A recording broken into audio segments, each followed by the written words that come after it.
Hi there, my name's Jim, this is my shed and you're welcome to it.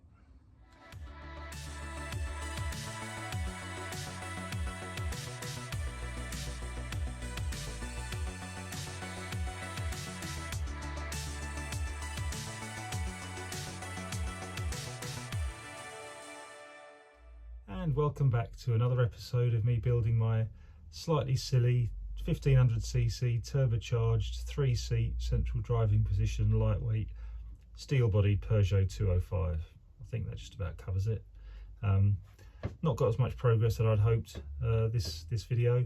Was a bit under the weather for a few days and didn't get as much done as I'd hoped, but you know, still chugging along some progress. Got the steering column done, got the clutch pedal all machined up and modified, and that's all in, so that's good. I won't show you what I've done under the car because it's mostly painted, and I've got the pre-filter installed, the fuel tanks back in with some fuel lines, but didn't get nearly as much done. As I say, didn't get as much done as I'd hoped. So I was considering putting a still or maybe a short video of going underneath, but I think I'll wait till that's all done so you can see.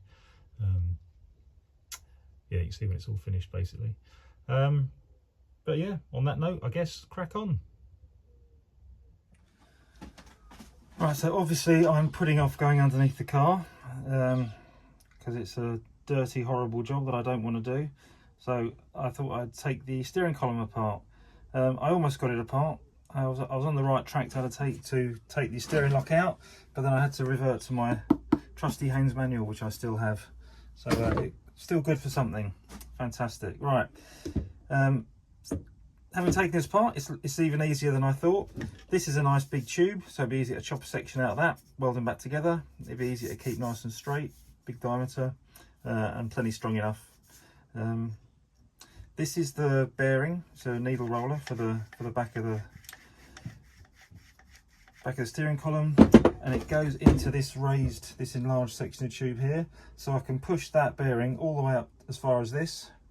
It'll shorten the pipe by about at least 1.5 inches, 1.75 inches, something like that, which should be more than enough to clear the brake pedal. So I think we'll crack on with that. Looks very easy.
So I'm finally going under the car, couldn't put it off any longer. So all of the bits that I welded on top, I've got to scrape away the burnt stuff from underneath.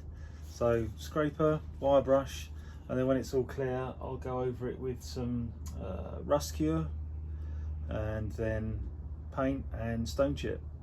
So I'll see you in a bit.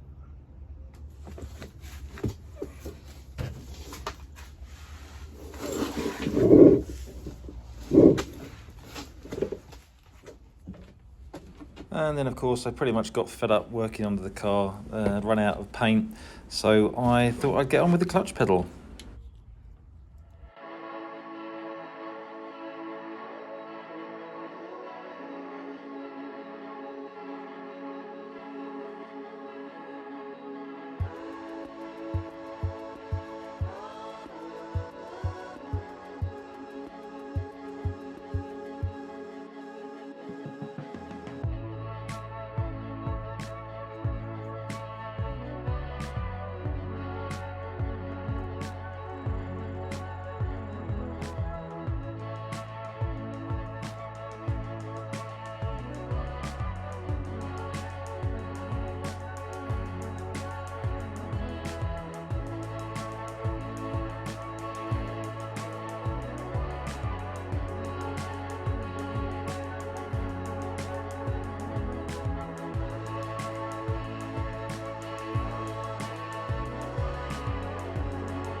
Yeah, I wasn't really feeling the best on the weekend and felt like I couldn't get much done under the car. I mean, I got a bit done, but I was hoping to get the tank in and fuel lines run and all that, but didn't get any of that done. Anyway, stuff I could do in the shed, I thought, well, I'll just crack on with that. So obviously got the brake pedal made, but then what do you do with aluminium spacers?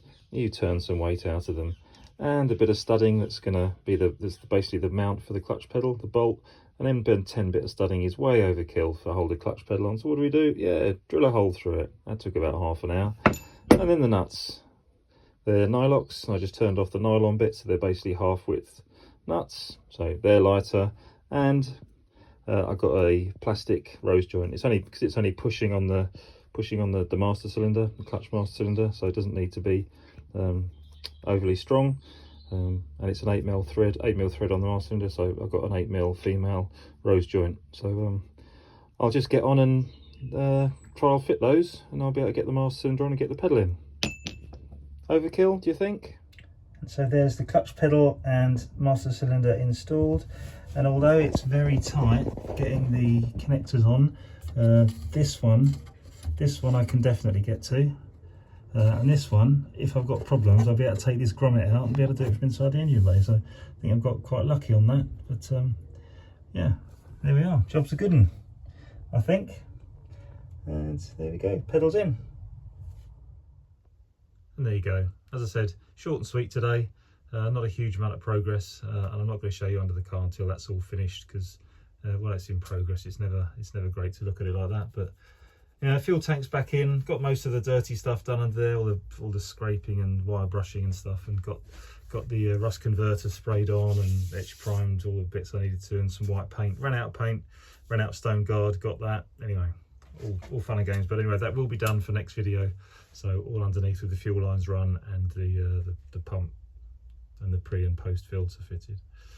Looking at the progress I've made, I can actually see, I'm getting quite excited, because I can see in the not too distant future having to start on the engine, because once the front subframe's in, steering column's done, front subframe's in, and then I'll be able to start mocking up for making the engine mounts. And that means I have to strip the engine, because I don't want to be manhandling the whole engine and gearbox trying to do the engine mount, so I'm going to strip it all down. So just have the block bolted onto the engine mount, get that in place, sort out the drive shafts, and then put the head, just sit the head on. Anyway, I'm rabbiting, but yeah, as I say, getting quite excited that I'm going to actually get on with the engine in the not too distant future. Bit of work to do before then, but getting there. And for me, that's the interesting bit. So I think I'll leave it there for today. I was tempted to do a chat about the general election and the ridiculous state of the Conservative Party. I mean, they've just become completely irrelevant. They've made themselves completely irrelevant. I don't even know why they're bothering, but you know, that's politics, isn't it? So I'll just say cheers, good health, and I'll see you in a couple of weeks.